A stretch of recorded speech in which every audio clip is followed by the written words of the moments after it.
All right, so today we've got a story for you. It's a fantastic, real-life cautionary tale, a masterclass, really, in what you should absolutely not do when you've had enough of your job.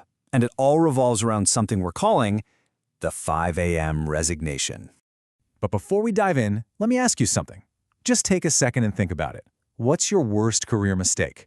Come on, we've all got one. Maybe you hit reply all on an email you really shouldn't have. Or maybe you had a presentation that just completely bombed.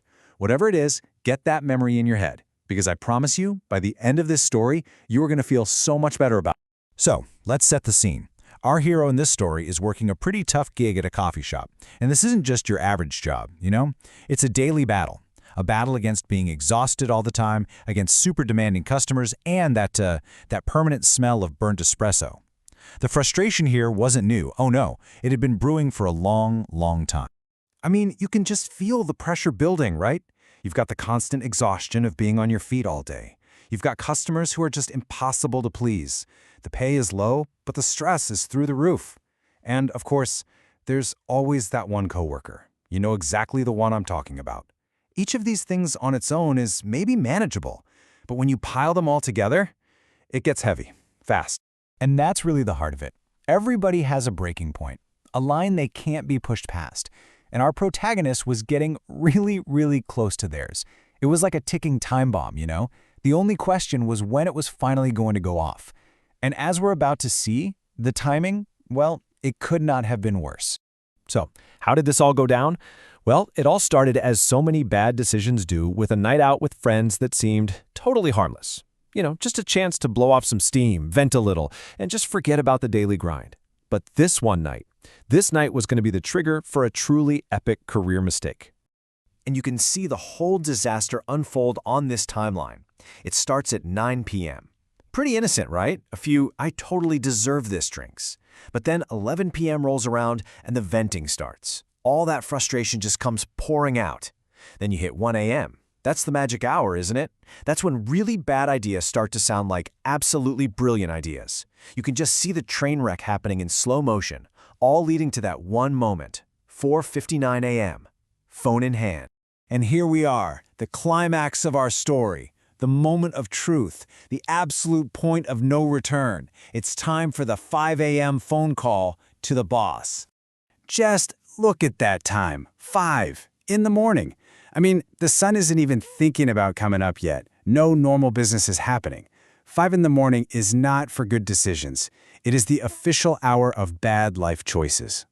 And there it is. The poor boss picks up the phone, probably thinking the shop's on fire or something. And what do they hear? Not some powerful, fiery resignation, not a blaze of glory, just a confused, stumbling, I think I quit. And this is maybe the best part. In their mind, they probably picture themselves as some kind of brave revolutionary, you know, throwing off the chains of oppression.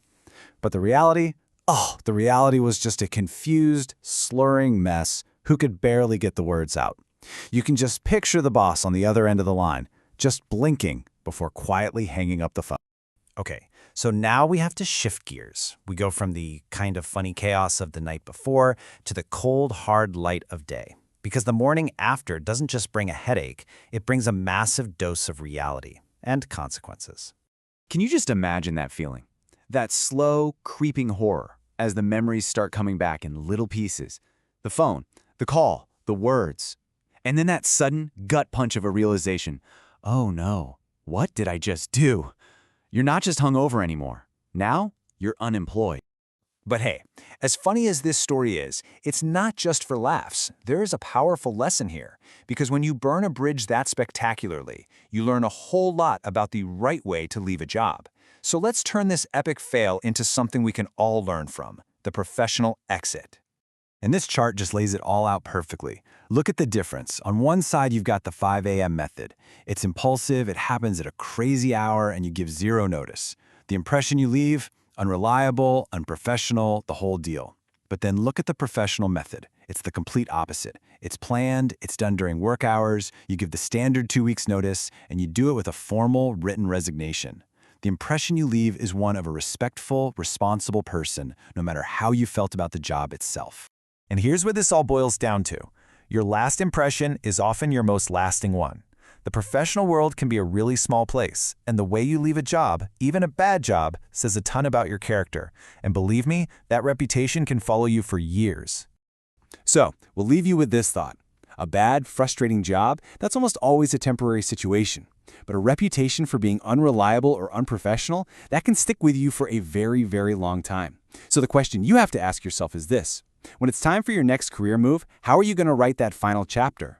Hopefully, not at 5 a.m.